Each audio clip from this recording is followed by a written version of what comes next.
Hello everybody and welcome to another third-party product review. Well, I say third-party. This is a high-end knockoff of a third-party product, possibly fourth-party.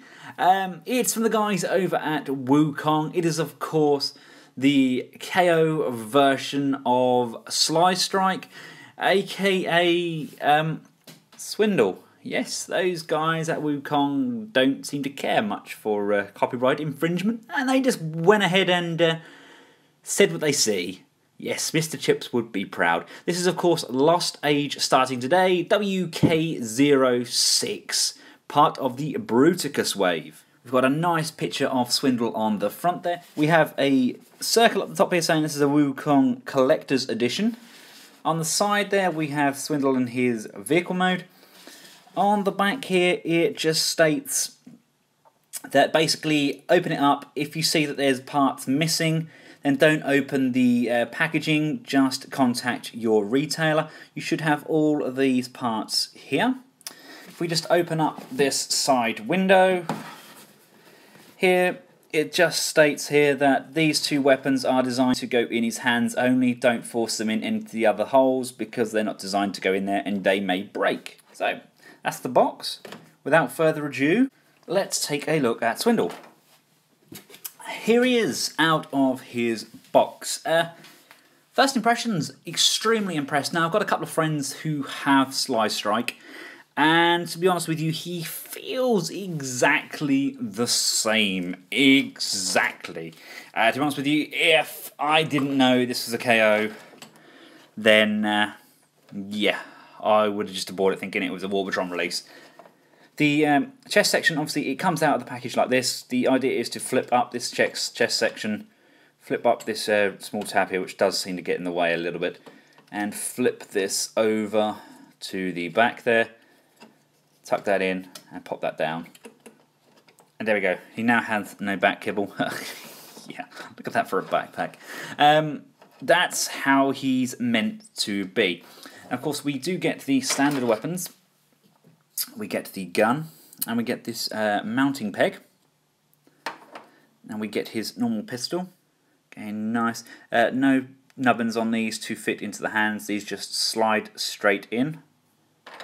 And we get these additional weapons. Let's just take a look at these. I imagine these are Gundam inspired again, like we got with their Brawl.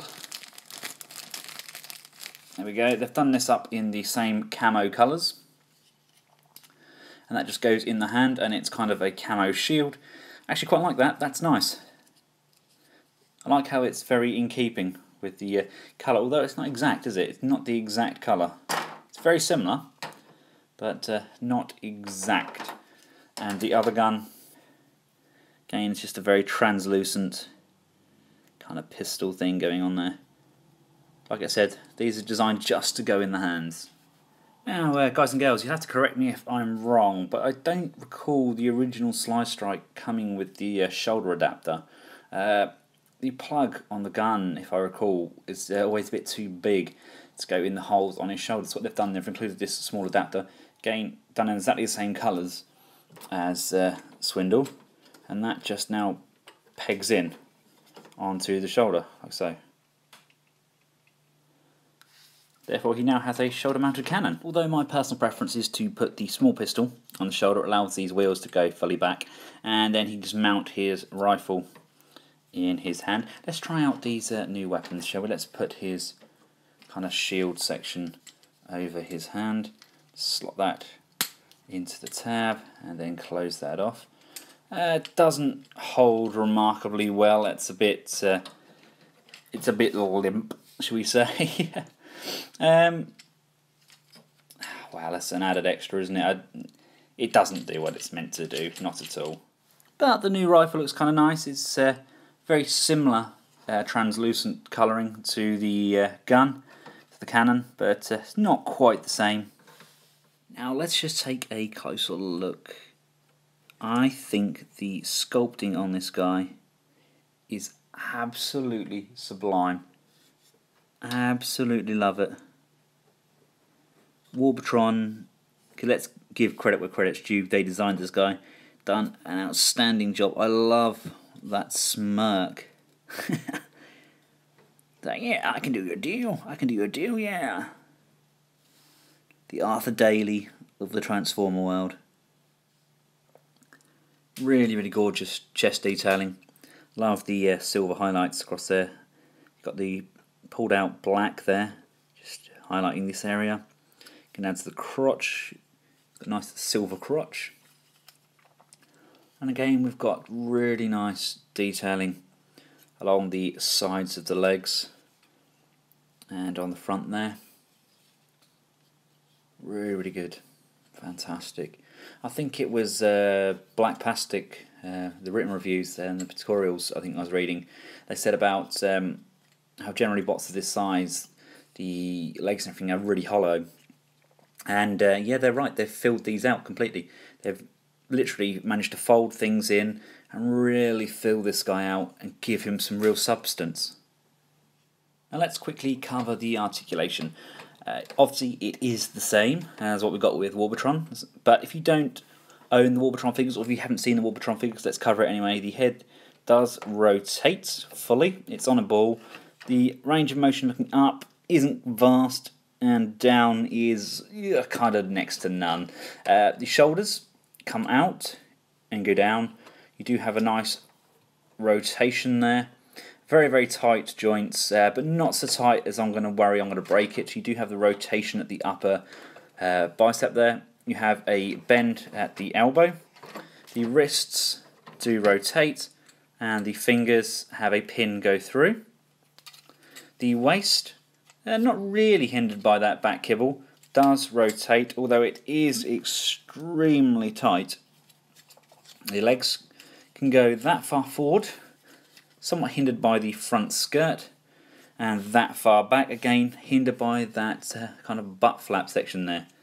Thighs do rotate, and we have a very nice deep bend at the knee, followed by some really, really nice sturdy ankle pivots.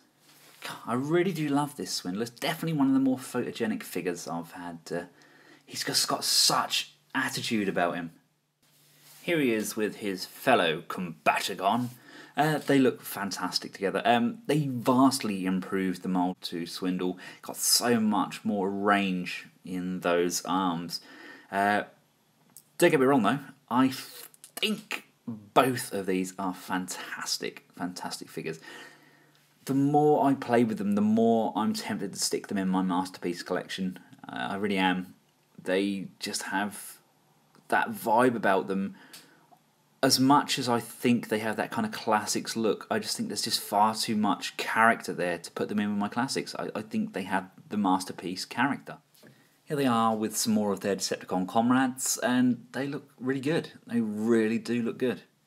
Now, of course, the mighty Swindle does in fact transform, so let's start getting him changed up. First thing I have noticed is these fists are a lot... They're not loose, they're just much easier to flick in and out than what we had with the original Warbotron release. I always remember that it was really kind of stiff to be able to flick this in and out of the joint. As you can see, there's no problem there at all, there's no tweaking needed. Just make sure that's lined up, peg the hands back in, and you want to come around to the leg section and you want to just flip this leg section up and into that crevice there. Do that on both legs. And let's just do this other fist whilst we're here. Flip that round, make sure the fist is shut. Round and tab in. Now we can tab the legs together at this point. There's a tab, circle tab at the top there. It's going to line those up, and then there's this front tab here. It's going to just compress those in together. Now, depending on what variation of a backpack you've done here, there doesn't appear to be any real instructions of how to do it. It's all kind of fan done. Just flip this section forwards. Get his head square, and as you bring this section up and over, that's going to just come forwards, and that's going to locate nicely on his chest, like so. And then we can just open up this back kibble section, flip the windscreen down, and just unfold these panels, like so. They're going to form the side doors for his Jeep. Make sure this chest is fully compressed, so that clicks in. You then want to untab his torso section by just lifting that section up, and as you untab that you can push the head back, and that's going to just sit inside like so, and this section can be brought upwards. I find that for now, if we just position these sections upright, it really does allow for much more clearance. The next step is just to come under here and untab that circle there. As you bring this round, the arm needs to rotate, so the wheel is at the bottom. Rotate the bicep so it's sticking outwards like so, and then as you slide this section back in, pull the wheel forwards, and there's this nice little gap there that's just going to tuck inside like that. Fold the heel spurs down like so, again down like so. If you look, I do have slight paint blemishes just on the inside there. Then you then fold these leg sections up and over on that double hinge like so. Push this section back and this section back, and then that's going to just tab in along the top there like so. It's coming around to the top here. Just make sure there's none of these sections here are visible. This section here is actually on a slider and it slides backwards and forth. If you can see two circular tabs on the inside here, then you know it's not quite in position. Basically what we can do now is, now that there's none there, we can just slide these door sections over. There's a tab here and there's a tab there, and it's also going to tab in just there. Do the same with both sides. Pull that in, that's going to tab in there, tab in there, and tab in there, and then making sure everything is tabbed in. We can then bring the windscreen down, and that's just going to slide in like so. It's just going to tuck down, and everything's going to sit nice and square. We can then plug the weapons in on top. I like to keep the brown section on here. Kind of keeps it in keeping with everything. The panels, they do line up. They line up fine. It's just that I don't like the gaps. It's just, there's very small gaps either side. I like the fact that we can move the front wheels. That's a really nice touch. And I love the paint applications. It looks gorgeous. Here he is with Brawl. They look amazing together. They really, really do. Can't wait to get these guys fully combined up. Speaking of combining, I didn't mention this in my Brawl review. A few of you did ask. Yes, the combiner ports are still there. So these guys will indeed combine. I think they should have the entire set out by October this year, which is actually incredible because some people may not even get their original Warbotron releases completed by then. And just because, there's Swindle's port as well. Just add that back in and pop that back down. So there we have it, guys. This is WUKONG's Swindle in his vehicle mode. Really, really nice. Again, fantastic detailing. Love those painted up windows as well. They look very, very animation inspired.